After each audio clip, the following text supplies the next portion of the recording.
Up, everybody? It is currently Tuesday, August 26th, 6:32 p.m.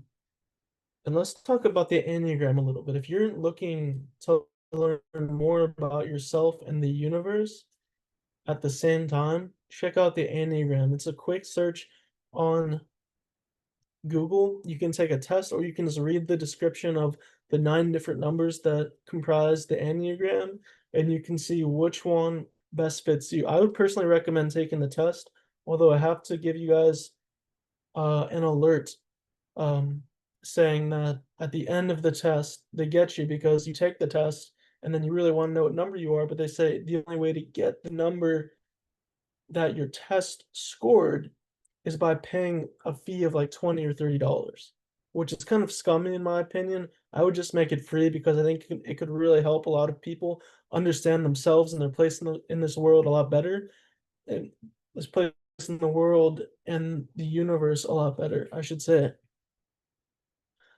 But yeah, and then also the I studied this a lot in the year of 2020 to 2021.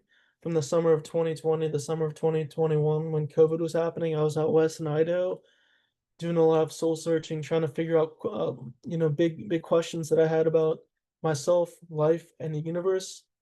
Um, and I, I got a lot of those answers, and now it's just a matter of me, following, taking my own advice and also spreading that advice to other people because I really do think it could help a lot of people like I said before, better understand themselves and their place in the world. I think a lot of people are walking around kind of blind and that they don't really have any coping skills because the schools don't really teach coping skills. They just teach schools, I believe I've heard schools are basically made to produce the factory workers back in the day. Um, they weren't taught to teach mindfulness. They weren't taught to, battle mental health. Um, Oftentimes nowadays, people the first time they hear about coping skills is in psych hospitals or, residential treatment centers. I believe schools should really take a bigger effort to teach coping skills to all different age groups without, you know, making it too stressful on them, if that makes any sense. But yeah, I mean, I think if you're really interested in learning about more coping skills, look at DBT in specific.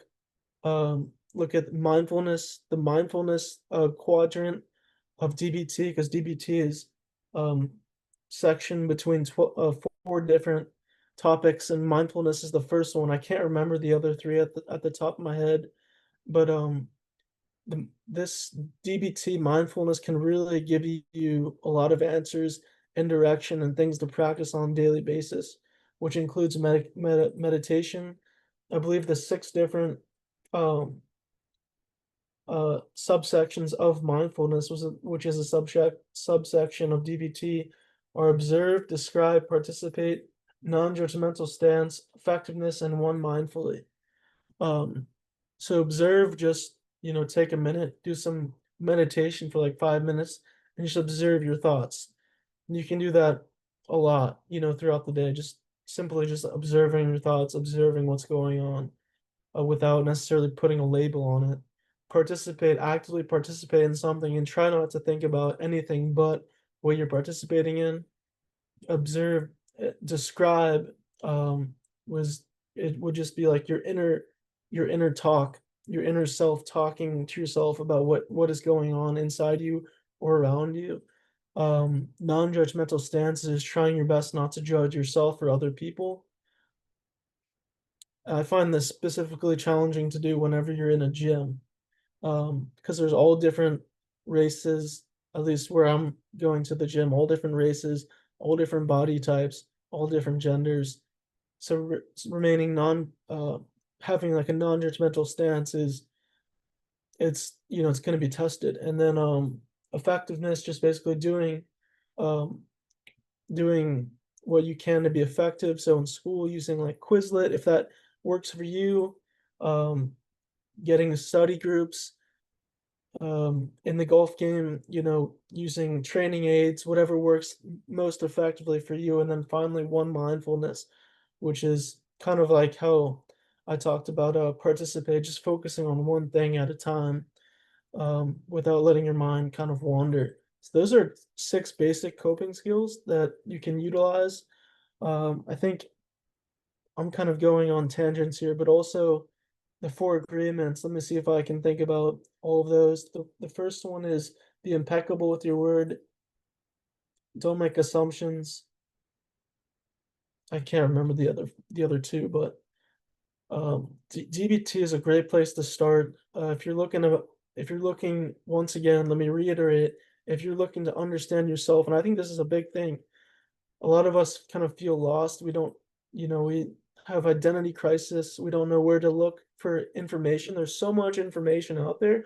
What I want to do is give you guys, my followers, and anybody out there the best information that you can possibly have to learn more about yourself and this thing that we call life. Um, and hopefully I'm down, like I said, I'm down in Florida away from all my um notebooks that I took from all of my time out west in Idaho. Um, but really whenever I get those books, I can talk about more more things in detail. But that's pretty much what we got for today. A little bit different. Didn't talk about golf or school too much.